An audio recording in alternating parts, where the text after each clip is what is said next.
Volunteering is a great way to get involved in the church and help out with important ministries and activities.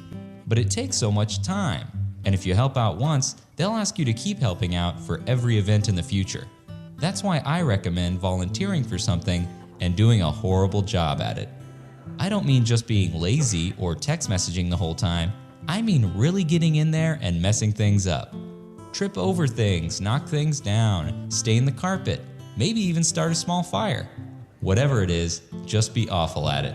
This will ensure that they will never ask you to help again, and they won't expect you to volunteer for anything ever. You could also just politely decline when you're asked to help, but I believe actions speak louder than words. These have been Deep Thoughts from a Shallow Christian. So, I think that's my new favorite. That's awesome. Start a fire. Don't do that. And so, that is not what we think, and that is not how we think. We like to do things with excellence. And I hope that when you came your first time, that you experienced the great and amazing people that we have here serving at Alive, who have the opposite of that attitude, and they want to do it so well because they know it matters. So we're in this series, Walk the Talk. We're kicking it off today. It's just a mini-series, a couple of weeks. And we're going to talk today a lot about the foundations. So what are the foundations that will help us develop in such a way that we'll be able to experience what God really has for us? So before we get going too far, take out your phones. So we like to engage, and we want you to be part of that engagement. And text me at this number right here a response to this. Tell me about the best boss you ever had or knew about. So maybe you've had a great boss, or if not, maybe a friend had a great boss. Tell me who they are and why they were great. So I've had some really great bosses. Jeff is my boss now, and I really enjoy working for him. And a lot of what makes a great boss is somebody who is willing to serve their employees as well as serve their customers. And Jeff is great at that, and I've had some other bosses when I was in the corporate world in the past, and I've had the extremes. I've had some really bad ones, and I've had some really amazing ones too that just went out of their way to serve. And those that serve had just such a devoted following. Employees would do anything for that boss who really understood what servant leadership was all about. So text me that. I look forward to reading some of your responses towards the end of the service. And there's some great ones yesterday, and I know we're going to have more today. So we live in an instant everything world. It's a microwave world. We want it now. We want it immediately. We want it yesterday. We have no patience, very little patience for anything that doesn't happen instantaneously. But human development is not instantaneous. I hope you get that. You know, you started as a baby and you grew, and it took time, and you grew up and you got smarter, and you learned a lot of things that did not happen in a snap. And so in our development, nothing that is highly, highly valuable comes instantaneous in our growth. But we have this mindset that we get trapped into, that we want everything to happen right now. And because of that, sometimes we get trapped into not being involved in the process and building a great foundation. So thus the Jenga, right? Because if you don't have, the base, the foundation built, what happens?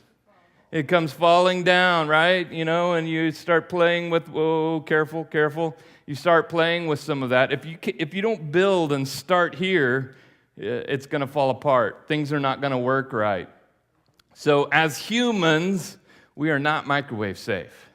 We take some time to develop. And we're going to talk about that this week and next week, a couple of great values. So Jeff used a Jeep illustration. He's a big Jeeper. We have a lot of folks, I counted Jeeps last night. There were a few today, four-wheelers, but really focusing on the Jeep. And the idea that This is just a base model. It's a little bit older model. It doesn't have any frills on it. It's pretty simple, like you bought it from the dealership. And this, however, is a Rubicon model. So for Jeepers, they would get this. First one, 20-something thousand. This one, 50-something thousand. I mean, it's tricked out to do stuff that the other Jeep can't do. It can get into more clearance, more back roads, more other places that the other one can't. But the dilemma in our lives as it parallels this is we have this upgrade package, and we want the upgrade. We want the Rubicon right now, but the dilemma is that we don't build and start with the base model. And all of this stuff right here, you're running down the road with these wheels, and you're pushing it along, and you got no frame, and you can't drive this, right? You can't, well, you might be able to weld it together and push it, but there's no motor, no drivetrain, no frame. So you're living in the upgrade without developing the base, the foundation, the starting point that you can build on in your life. So this is what it should look like when it's all put together. It's nice, it's cool, it's amazing. It does what it was meant to do, which is go places that other cars can't. And it's a little shiny, it needs some scratches on it and that kind of thing, and then it'd be a real Jeep, but it's really cool. But it's no good without the base model. We have to bolt this onto something. So when we live our lives outside of this premise, we live in an instant mindset where we want it now. So as we talked about it this week, one of the guys told me, hey, I got a friend, and he really wants to be a rock star. And he's in his late 20s, and he just is passionate about being a guitar rock star. And yet he hasn't taken any guitar lessons yet. Right? I mean, there's a gap there in getting to a place where you want to go and developing the foundations that's necessary to get there. I mean, this is, I'm 40 years old and still living on mom's couch or whatever that is, and I'm waiting for a magic wand to wave to suddenly make me a rock star. Well, that's not going to happen. It's never going to happen. You have to build the foundation necessary to get to where God intended you to go. So you got to start with some foundations. Build a good foundation in your life. This is just terribly wrong. I just wanted to show you guys that. This is so many kinds of wrong. A chrome Jeep? Come on. What are you thinking? That is just horrible. That sickens me. Anyway, I just had to show you that one. It really is out of the context. So one of my favorite book sets is Good to Great and Built to Last by Jim Collins. So it really follows businesses and finds parallels to their success. So companies who were good and went from good to great is the first book. And it says, what are the commonalities of those companies that went from good to great and stayed great for a long period of time? And one of the things is this X factor that he talks about when he talks about a leader, and he calls them a level 5 leader. There's 5 levels. A level 5 leader is a top level leader. And he said the X factor of great leadership is not personality, but it's humility. And so, really in our world today, if that were a headline, you might be, people would scratch their heads. What? Not personality? No. Great CEOs are personality driven and, all of that kind of thing. But in reality, statistics show the greatest CEOs are those who lived in humility, and they understood servant leadership. Their ultimate goal was for the company to do well. Their ultimate goal was for the employees to be served. Their ultimate goal was for the customers to be served. And it wasn't about them. They lost the selfishness that came from personality-driven leaders and lived in humility. So some later studies that took that a step further. So in good companies in the book delivered a return of about 10.8% upon investment. Not bad, I'd take that today. If you're an investment guy, that's pretty reasonable. But the level 5 companies in good to great delivered at 17.5%. So a much higher rate of return. But later as well, I put a post out on our Alive Church Facebook page this week about this article, and it paralleled the great companies with companies who focused primarily on serving. So they were in the great model, and they had level 5 leaders, but the level 5 leaders and the companies were primarily focused on serving, and those companies had a return of 24.2%. So you don't have to be a genius to figure out which company you would like to invest in. Some of these guys over here who for long-lasting periods of time have lived in performance well beyond good and well beyond great because they understood the value. They had built the foundation of serving. So late in the summer, we're going to do a series called The 5 Habits of Highly Successful Christians. Serving is one of those habits, and there'll be 5 of those, and I'm really excited about that series because it's going to frame the foundations of what you can build on. If you'll live in these 5 things, you will find more joy, more peace, more fulfillment in your life when you live in the breadth of these. So I'm going to jump off in Matthew. If you want to take out your Bibles, or if you've got your mobile device, you can go to Bible.com, or if you've got the YouVersion app, you can join in there. I'm going to be in Matthew here. We'll be in the Gospels, and this is one of our key verses today. And this is Jesus. There was this scenario that played out several times as Jesus was leading the disciples and teaching them. As they got towards the end of Jesus' life, and as we're approaching Easter, we come into the time frame that all of these things would have been playing out, the disciples began to have this argument, and even some parents got involved with this, about who's going to be the greatest. I want to be the greatest. No, I want to be the greatest. No, I want to be the greatest. And so Jesus brought them together and he said, hold on, fellas, sit down. And this conversation played out multiple times. Jesus came back to it again and again. And he said, hey, the greatest among you must be that's right, must be a servant. But those who exalt themselves will be humbled. Maybe another word there is humiliated. And those who humble themselves will be exalted. Well, nobody wants to be humiliated, right? Anybody want to be humiliated? I can do that for you. We'll find a way to make that happen. I do that to myself quite often, but rarely on purpose. But he's framing a foundational way of building your life. And it's about being a servant, not about being the greatest. You can be the greatest, but only by being the servant. So to live in greatness God intended me for and intended you for, I need to, this is the one thing I want you to stick in your head today. Read this out loud with me. Church Online, join in. Start with a servant heart. That's where you begin. You start building a foundation of serving. So this serving is not just, I talked about business quite a bit, but this is what Jeff talked about last week about be the change. This is it. Begin to serve in your relationship. Begin to serve in your marriage. Begin to serve in your family. If you're a kid, serve your parents. If you're a parent, serve your kids. In your work, serve your boss, serve your company.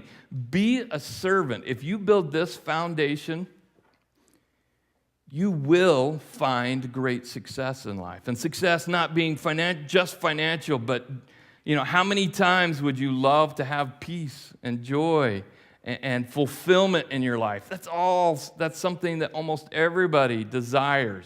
But you have to start with a servant heart. So this longer passage is what we're going to frame both weeks about. Jeff's going to talk about another foundation next week.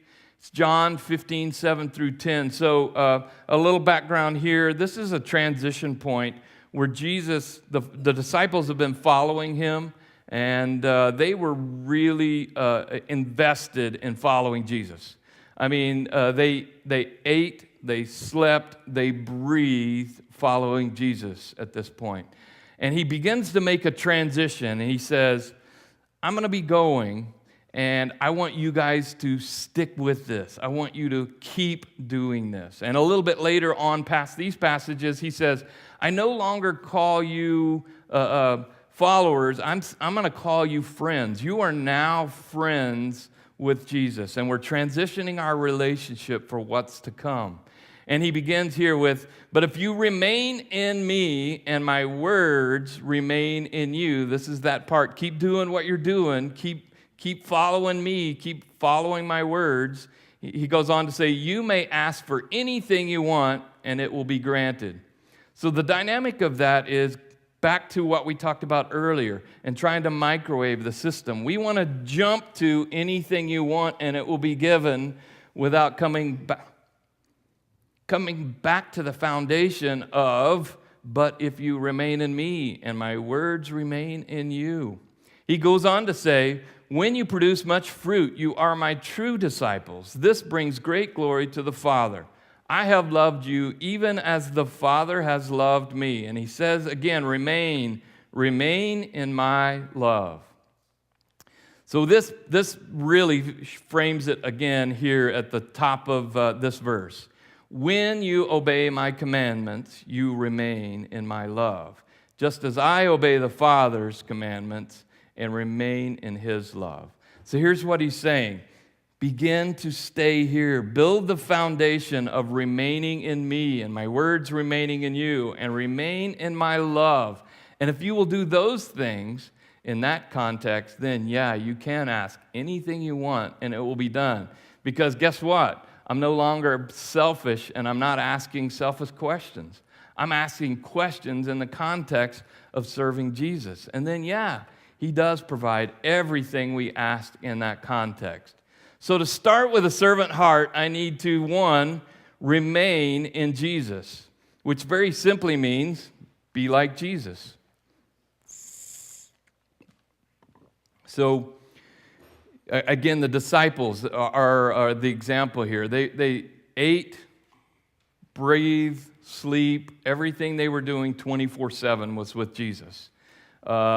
It was, I can't imagine having all that many guys in one group all the time and following each other around. Imagine sometimes they were stinky and grumbly and all of those things, but they were focused on one thing, and that was being like Jesus. They wanted to be like the rabbi.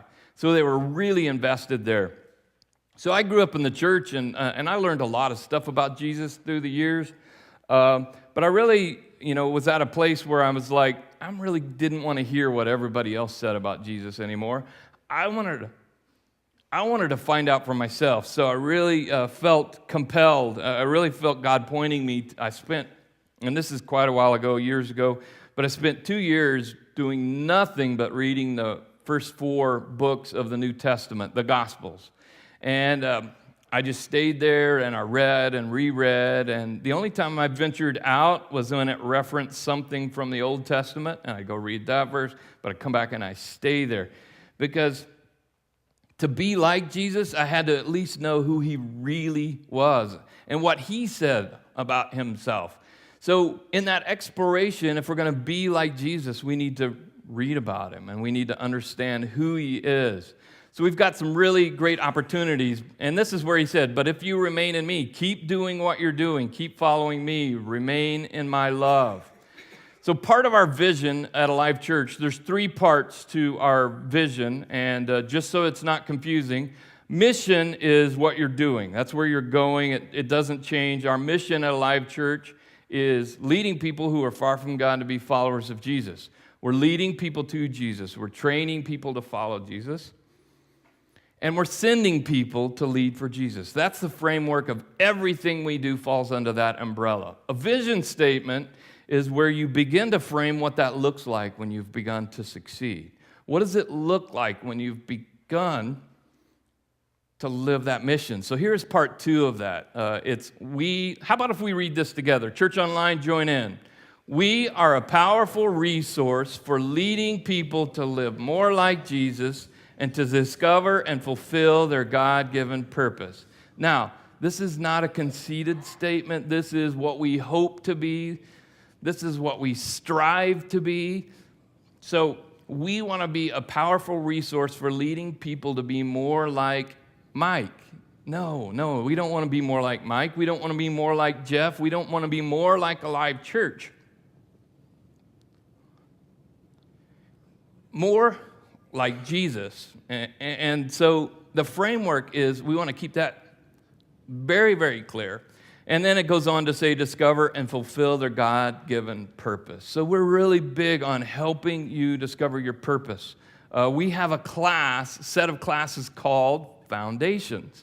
And in those classes, you'll discover these 5 habits and how to live them out. One of them is a purpose class. And following that class, then you meet individually with me, and we begin to roadmap. What are the things that God created that are unique about you and in your life? What are those things that make you just one of a kind? And we begin to look at personality and spiritual gifts and your history and the other things that makes you so unique, and begin to frame the direction and the idea of helping you discover your purpose and then to live in your purpose. And if you're here today and you're just checking this church thing out for the first time, I hope you know. But if you don't, I'm going to tell you, you have a purpose that God created you for. And that's the place where you live in the maximum fulfillment. And you live in the greatest amount of love, joy, peace, patience, kindness. All of those things begin to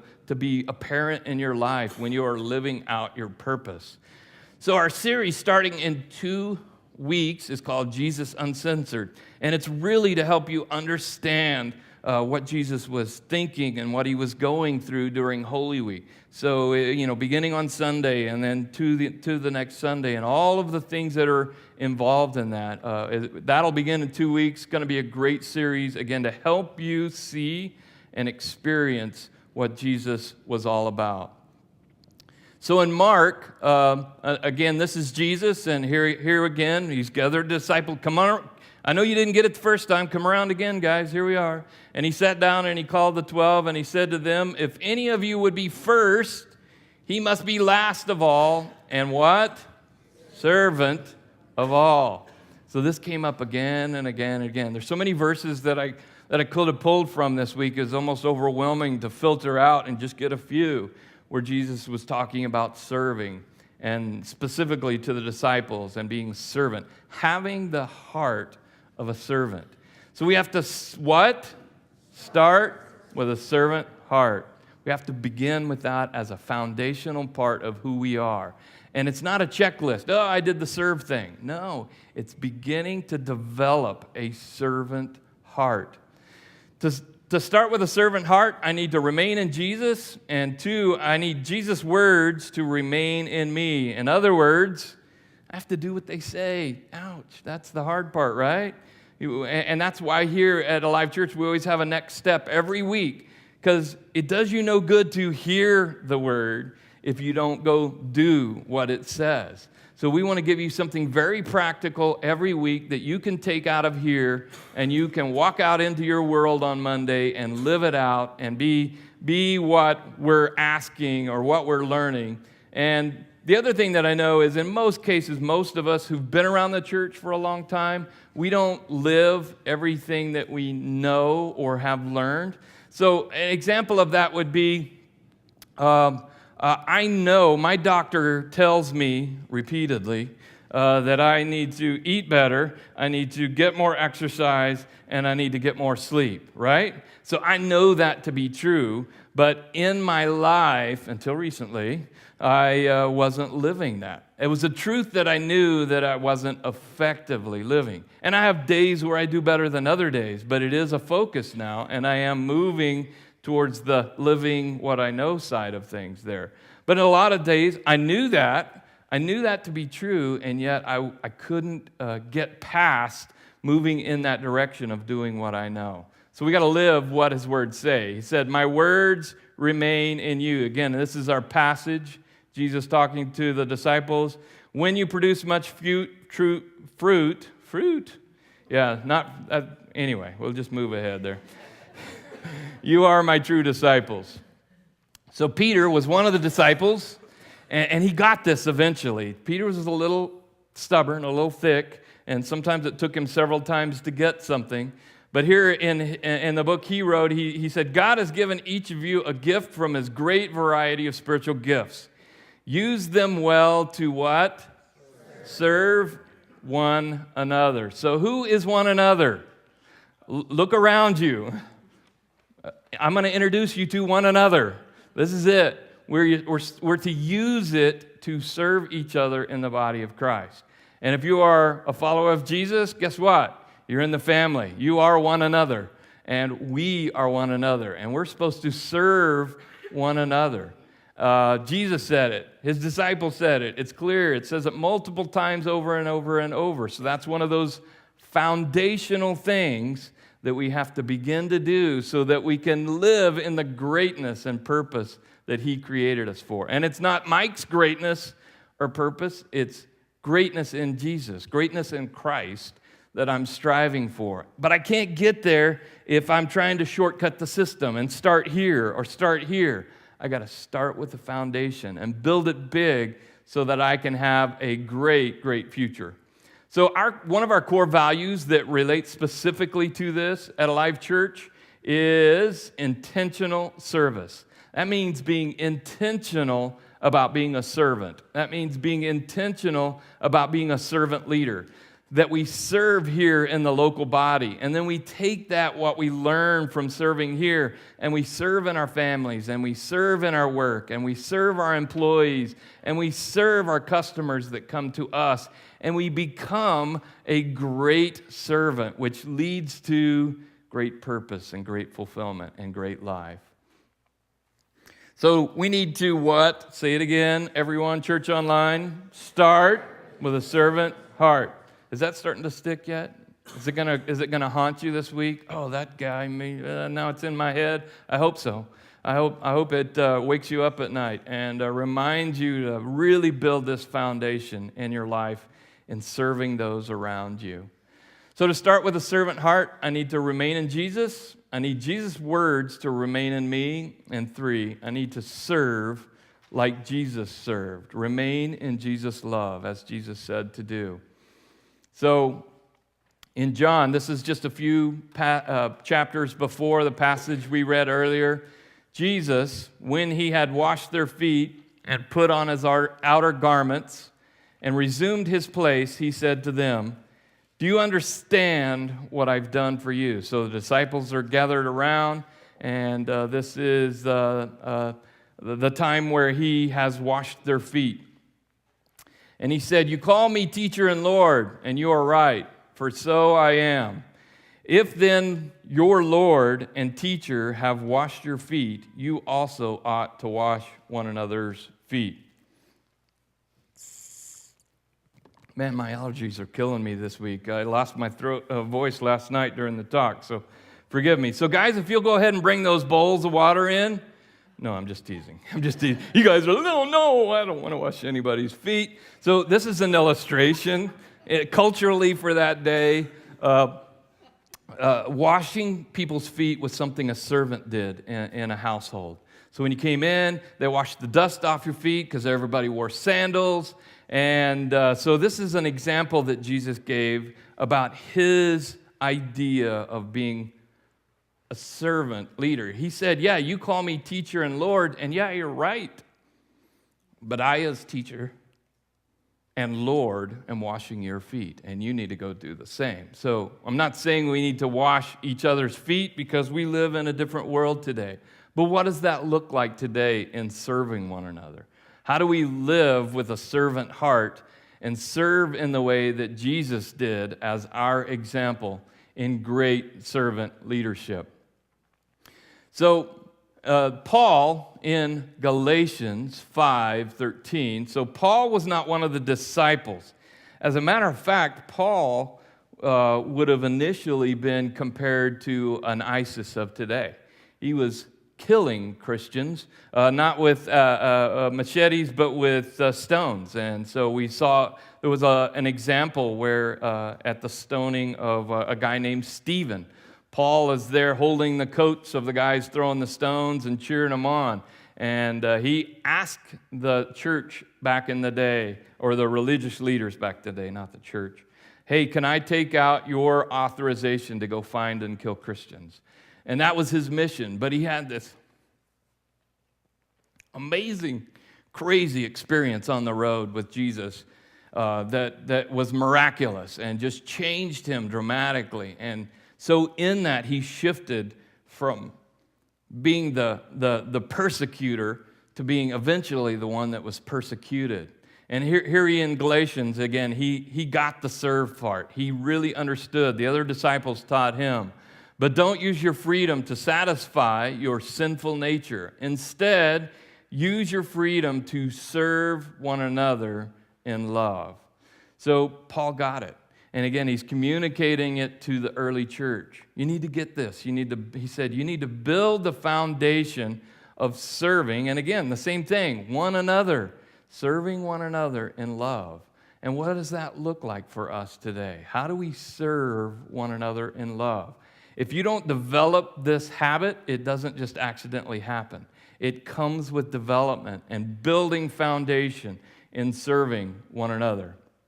So the first part of our vision, this is the first part. By the way, our mission, vision, values, everything we believe is on our website, alivechurch.com. You can go under our beliefs. If you're new to, it's a new to Alive tab, and it'll show you all of these things and all the parts and help you understand what we're about, what we're invested in, where we're going, and how we're going to get there in partnership with you. But this is our part one of that vision statement. And this part is all about what we do here on weekends. Read this out loud with me. Church Online, join with me. Alive Church is a life-changing experience. People are excited about sharing with others. So I hope when you came to Alive that you experienced Alive like this. Our goal is for you to experience Alive like this. We want to get so good at serving that this becomes the norm for us. Now, again, we're not bragging here. This is a goal. This is where we want to get to. We want to say it. We want to repeat it. We want to hear it often so it becomes part of our DNA and who we are as an organization and as a church. But the dilemma with this is only as good as your investment in partnering with us and serving. So we have to do this together. And it may not initially register with you, but, excuse me just a moment. But on that day, and I've had this happen, where I invested for 3, 4, 5 months, and sometimes even years in a friend, family member, loved one, and they finally, hey, I'm going to come to church on Sunday, and you're like, whoa, what? Okay, so that day, what are you thinking, as you know they're going to arrive? You're hoping that our best greeters are out front, like today, yay. And in the lobby, the snacks, I almost said popcorn. I'm thinking about the summer. We do popcorn in the summer. The donuts and the coffee are perfect and well presented. And the greeter team in the lobby is just amazing like they were today. And the ushers are here helping you find a chair and like they always do. And they're amazing and they're doing that. And you're really hoping that Jeff is here and not me so that everything, yeah, right? So that everything is this kind of good. So that investment, we do that together. So we want all of us on board with this mindset, being this kind of great, so that people walk out of here and go, wow, that was cool. I didn't know church could be like that. Yeah. So let's see what you guys said about great bosses. Let's read a few of those. I see I have a few here to choose from. Let's see. All right, we got several. Boss at Starbucks when I was new and I would hate on myself for messing up. He would look me in the eye and assure me that it's the people. Oh, it's the people that matter. Yeah, right on. Great boss. My best boss ended up being my husband. Hey, hello. There you go. That's one way to go about it. Awesome. Cool. The best boss I ever had is my current one. He helped my family out financially when we're having a tough year. Cool. My former boss was tough but fair, a mentor, a father figure for me. So you get that. You get the idea that serving is something outside of ourselves. It makes us very unselfish. It makes us very focused on the purpose, the cause, the mission, the people, and not on ourselves. And when we get in that model, we truly become great. We begin to develop the great heart of a servant, and the bigger our foundation in these 5 habits get, the more growth and the more potential and the bigger our dreams and our greatness and purpose in Christ can be. So you guys want me to pull the Jenga and make it fall down? Yeah, I know you do. Some of you do. Some of you organizers don't. So what happens? So this happens when we try to jump the system, and we live in this culture today. We see so many people get rock star famous or movie star famous, and they crash and burn because they never developed a solid foundation. So when that happens, we get like, I'd call that today the Justin Bieber syndrome. We crash and burn, and it all comes crashing down because we didn't build the foundation of character and serving and several different things that are critically necessary for us to be successful. So let's go back and bring it back to where Jesus was at. This is Jesus again, and this is in Mark, one of the other 4 Gospels. And he said, "For even the Son of Man came not to be served, but to serve others, and to give his life as a ransom for many." So Jesus was our example. He was the greatest servant leader. He paid the ultimate price with his life.